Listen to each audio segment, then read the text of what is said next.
Hello, good morning students. देखो अपन ने plant वाला ग्रोथ वाला चैप्टर स्टार्ट कर दिया था। अब इसमें अपन आज स्टार्ट करेंगे ग्रोथ मेजरमेंट।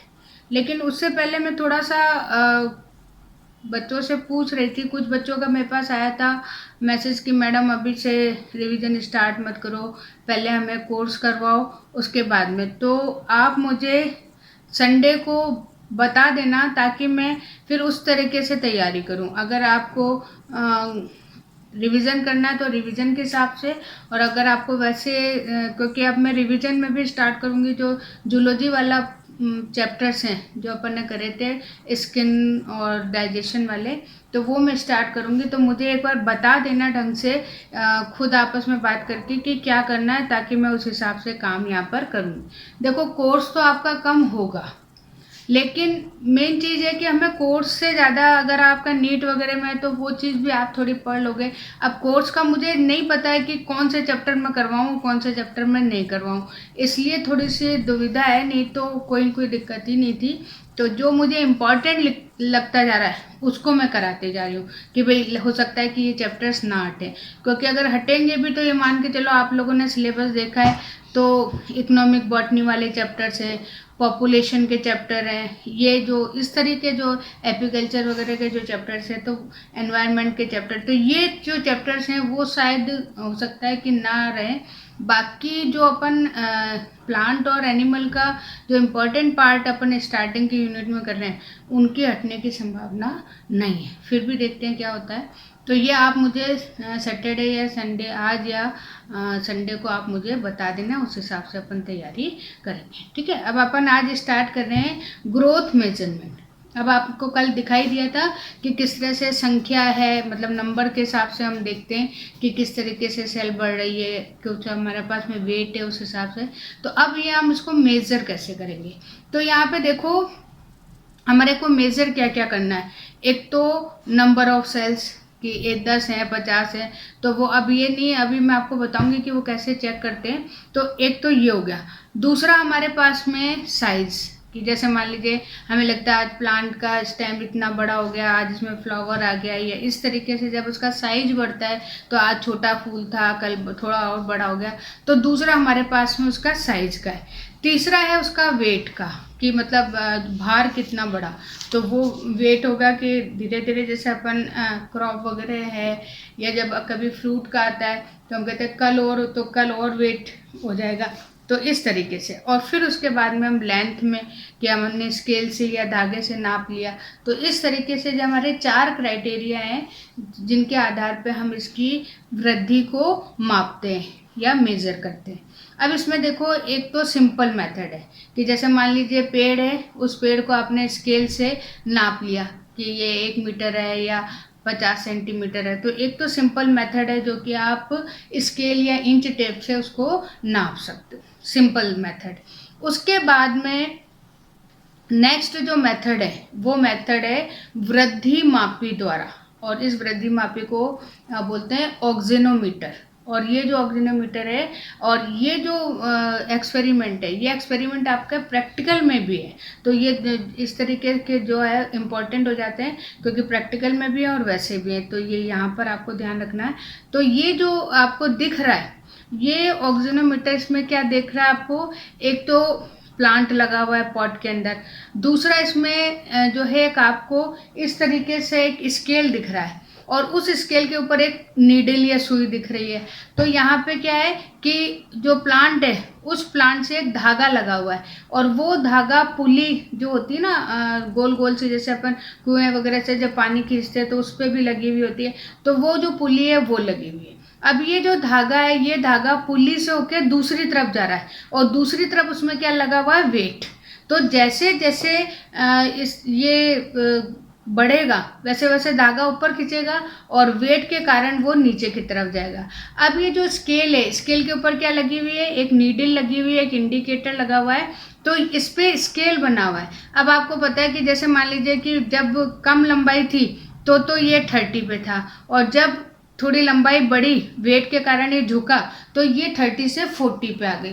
तो इस तरीके से हम निकाल लेते हैं कि कल तो 30 पे थी और आज ये 40 पे, यानी एक दिन में जो है 5 सेंटीमीटर प्लांट बढ़ा। तो इस तरीके से जो है हम इसकी लेंथ को मेज़र करते हैं। तो सिंपल सा है, कोई ज़्यादा वो वाली बात नहीं। और कभी कभी जैसे मान लीजिए कि वैसे प्रैक्टिकल में जितने एक्सपेरिमेंट है, मान के चलिए थ्योरी में थोड़ा सा उनको कम प्रेफरेंस मिलती है, पर कोई आ भी सकता है कि एक नंबर का आ गया कि ऑक्सीनोमीटर का डायग्राम बनाओ। तो इस तरीके से जो है ये बाकी इतना इम्पोर्टेंट नहीं है।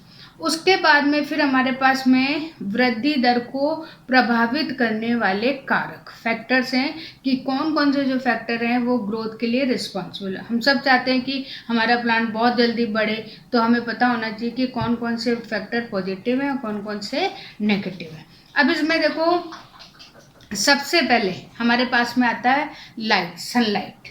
और ये जो सनलाइट है, इस सनलाइट में भी अपन ने इसको 3 में डिवाइड किया है। एक तो इसकी इंटेंसिटी ली है, तीव्रता ली है, एक अपन ने क्वालिटी ली है यानी कि गुणवत्ता, और तीसरा अपन ने लिया है ड्यूरेशन ऑफ लाइट। तो ये 3 है हमारे पास में। सबसे पहले इंटेंसिटी या तीव्रता। अब आप क्योंकि फोटोसिंथेसिस पढ़ चुके हो तो आपको पता लग चुका है कि अगर बहुत ज़्यादा तीव्रता होगी, जैसे मान लीजिए कि दिन के समय में, जब जैसे ये मान के चलिए 12 से 2 के बीच में जब होती है, बहुत ज़्यादा तीव्रता होती है, तो उस समय जो है फोटोसिंथेसिस नहीं होता है। तो यहाँ पर है कि अत्यधिक तीव्रता में या हाई इंटेंसिटी में जो है इसकी ग्रोथ कम होगी। और अगर हम देखें तो अगर बहुत ज़्यादा तीव्रता होती है तो वहाँ पर प्लांट कैसा हो जाता है, बौना हो रह जाता है, यानी कि उसकी लंबाई कम रह जाती है। क्यों रह जाती है? क्योंकि उसकी जो स्टेम है, उस स्टेम की जो नोड और इंटोन नोड है उसमें ज़्यादा वृद्धि नहीं होती है, वो पास पास आ जाते हैं। इसलिए जो है वो पौधा कैसा रह जाता है, बौना रह जाता है जब उच्च तीव्रता होती है। फिर उसके बाद में हम देखते हैं क्वालिटी। तो क्वालिटी में जो है, जो रेड वाला तरंग दैर्ध्य आपने लाल वाला पढ़ा था, तो उसमें जो है सबसे ज़्यादा फोटोसिंथेसिस होता है, तो वही उसके लिए सबसे ज़्यादा अनुकूल है। बाकी जो अल्ट्रावायलेट रेज है या और कोई तरंगे, उनमें जो है इसकी वृद्धि कम होगी।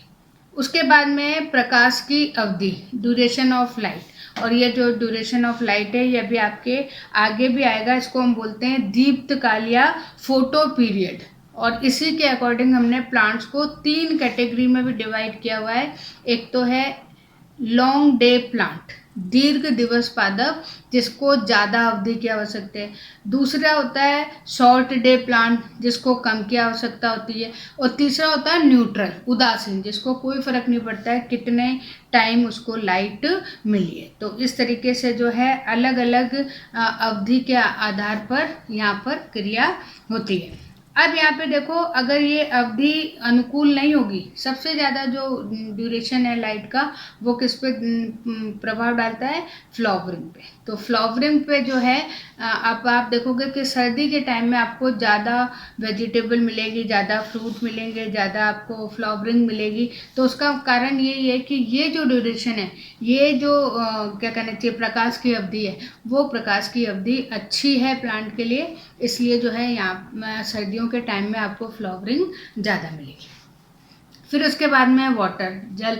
अब जल आपको पता है कि जितनी पौधों की क्रियाएं, वो सभी क्रियाएं किसके द्वारा होती हैं, जल के द्वारा। तो यहाँ पे जो है जल भी पौधे की वृद्धि में बहुत इम्पॉर्टेंट है, क्योंकि इसकी सभी क्रियाएं जो है किसके द्वारा होती हैं, जल के द्वारा होती है। और आपको पता ही है कि जो प्रोटोप्लाज्म है उसमें 90% पानी होता है, तो उस हिसाब से जो है जल भी यहाँ पर इम्पॉर्टेंट है। उसके बाद में टेम्परेचर में भी ये मान के चलिए 5 to 35 जो टेम्परेचर है वो सही है, लेकिन इससे कम या ज़्यादा पे जो है वृद्धि नहीं होगी। ज़्यादा पे तो जो एंजाइम्स वगैरह हैं वो जल जाएंगे, और कम पे इनके एंजाइम इतने एक्टिव नहीं होंगे। तो टेम्परेचर इस तरह से यहाँ पर आ जाएगा। फिर उसके बाद में ऑक्सीजन, ये इम्पॉर्टेंट है।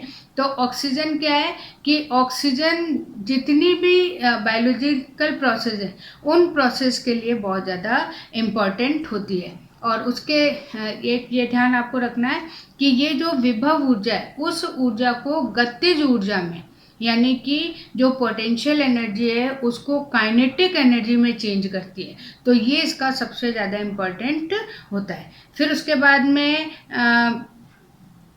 हमारे पास में मिनरल सॉल्ट्स हैं, ये भी अपन ने पढ़ लिया कि कैल्शियम की कितनी ज़रूरत है या नाइट्रोजन की कितनी ज़रूरत है। तो ये सारी चीज़ें भी हमें प्लांट की वृद्धि के लिए ज़रूरी है। और आपको पता है NPK, नाइट्रोजन, पोटेशियम और फॉस्फेट, ये सबसे ज़्यादा ज़रूरत होते हैं प्लांट की ग्रोथ के लिए। उसके बाद में है पादप हार्मोन। कल भी अपन ने थोड़ा सा डिस्कस किया था। तो पादप हार्मोन क्या है? एक्चुअली हार्मोन नहीं है, कल भी मैंने बताया था। तो ये वृद्धि कारक है, ये रेगुलेटर्स हैं और इनसे आपके इसमें कोर्स में दे रखे हैं, 5 हैं यहाँ पे। तो वो भी जो है प्लांट की ग्रोथ पे जो है प्रभाव डालते हैं या इफेक्ट डालते हैं। तो ये कुछ यहाँ पे आपके ग्रोथ फैक्टर्स हो गए। अब अपन स्टार्ट कर रहे हैं इसमें वृद्धि नियामक पदार्थ, यानी कि ग्रोथ रेगुलेटर सब्सटेंस, और इन्हीं को अपन क्या बोलते हैं? Plant hormone. अब ये जो हार्मोन है, अब स्टार्टिंग में वही चीज़ है कि सबसे पहले इनको वृद्धि नियंत्रक, मतलब ग्रोथ कंट्रोलर या वृद्धि नियामक पदार्थ कहते हैं। और ये क्या है? बिल्कुल वही, अगर अपन डेफिनेशन कहें तो ये भी क्या है? ये कॉम्प्लेक्स ऑर्गेनिक कंपाउंड्स हैं जो कि बहुत कम मात्रा में, इनकी क्वांटिटी बहुत कम चाहिए और ये जो है उस पर इसकी जो ग्रोथ है उस ग्रोथ पर ये जो है इसको प्रभावित करता है। अब अपन यहाँ पे देखो, अगर हम इसकी थोड़ी सी डिस्कवरी देखें तो जूलियस वॉन सैक्स, जिन्होंने वाटर कल्चर दिया था, उन्होंने ही जो है सबसे पहले बताया था कि ऐसे कुछ हार्मोन्स, ग्रोथ हार्मोन्स यहाँ पे होते हैं। उसके बाद में जो हार्मोन वर्ड है वो वर्ड किसने दिया था? स्टर्लिंग ने दिया था। और थिमेन ने इसमें जब प्लांट की बात आई तो उन्होंने इसको कह दिया कि इसको फाइटो हार्मोन नाम दे दो। तो इस तरीके से यहाँ पर दे दिया गया। अब उसके बाद में अगर अपन देखें तो हमारे पास में 2 तरीके के हार्मोन्स हैं। तो यहाँ पे कुछ तो क्या करते हैं, ग्रोथ में पॉजिटिव है, और एक ऐसा हार्मोन है जो इसकी ग्रोथ को कम करता है। तो अगर हम ग्रोथ प्रोमोटिंग हार्मोन या वृद्धि प्रवर्धक हार्मोन कहते हैं तो उसमें हमारा ऑक्सिन, जिब्रेलिन, साइटोकाइनिन, इथाइलिन ये आते हैं। लेकिन अगर हम ग्रोथ इनहिबिटरी कहें तो उसमें हमारा एब्सिसिक एसिड आता है जो कि ग्रोथ को कम कर रहा है। अब देखो, ये मैं आपको आज यहीं ख़त्म कर रही हूँ क्योंकि अब अपन एक एक हार्मोन इसमें पढ़ेंगे। तो कल अपन स्टार्ट करेंगे ऑक्सिन हार्मोन। तो ये आपको ध्यान रखना है। बाकी संडे को मैं टेस्ट लूँगी और उस टेस्ट में जो नेक्स्ट चैप्टर है अपना, वो अपन ने 5-6 का कर लिया था, तो आप 7th चैप्टर जो है उसको करना। ठीक है? Okay, thank you.